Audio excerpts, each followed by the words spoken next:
Kelly. I'm a CBT therapist and psychologist. Today I want to talk about the 5 things I would never do as a CBT therapist and a psychologist in private practice. So I have been in private practice for 8 or 9 years now.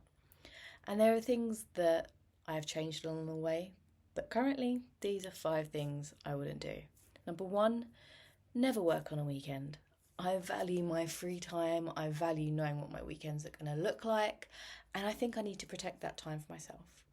I know it's not suitable for everyone because other people who want therapy often work during the week and they sometimes want a session at the weekend, but I just don't do it anymore. I did do it at the beginning, but I can't do it anymore. I need to protect my time because I think I'm a much better therapist and psychologist when I've actually got time to look after my own well-being.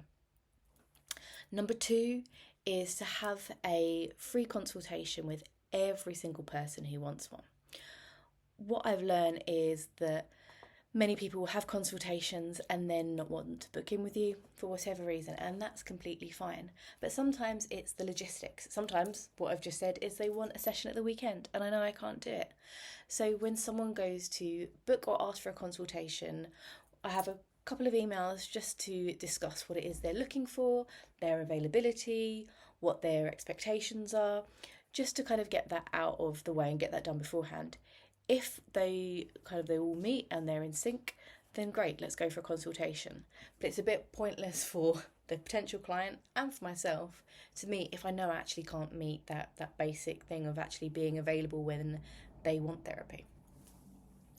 Number 3 is not having space between clients in the day.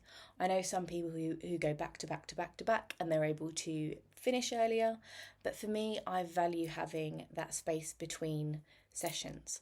It gives me a chance to process maybe what's gone in the session. It gives me a chance to maybe write some final notes. It gives me a chance to get a drink, go to the bathroom, eat something, and sometimes actually have quite a large chunk of time between sessions. Sometimes on a Tuesday I can have 1 or 2 hours, and in that time I've actually started to prioritise myself, whether it's going for a walk, whether it's actually going to yoga or Pilates. That's actually been really, really important. I used to do my Tuesdays with my busiest day. I used to work from 8 till 8. I used to have a 10-minute window between, and not anymore. I will either have 15 minutes or longer in between my clients. Yes, I do finish later. However, I think I'm a much better therapist, again, when I've got to look after myself, but I've also had time to refuel myself and just to maybe get some steps in and just to look after myself as well. 4, even though I'm in private practice, I don't practice in isolation. I have peer supervisions with a number of other psychologists and CBT therapists. I have a team of associates who work with me. I have an assistant that helps me out. And I also am connected to quite a lot of other therapists through social media sometimes, and just that you can bounce ideas off. You can talk through things, whether that is more of the administration side of things, which is massive in private practice, or sometimes it's in peer supervision, maybe talking about a particular case or sharing resources, just to sometimes bounce some new ideas off of, and sometimes to even share an idea that I really want to create maybe an online course. Does anyone know how to do this? And that has been really, really helpful, so I don't feel isolated, even though technically I am in private practice by myself. Number 5, the final one, is I wouldn't give someone a diagnosis just on the consultation, over email, or when I've only met them once.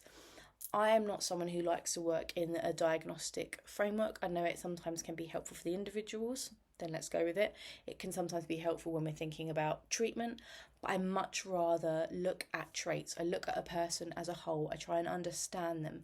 Yes, we may use diagnostic language if that's what the client benefits from, if that's what the client wants, but it is so important to get that well-rounded understanding of someone, and you simply can't get that within 15 minutes or within 50 minutes.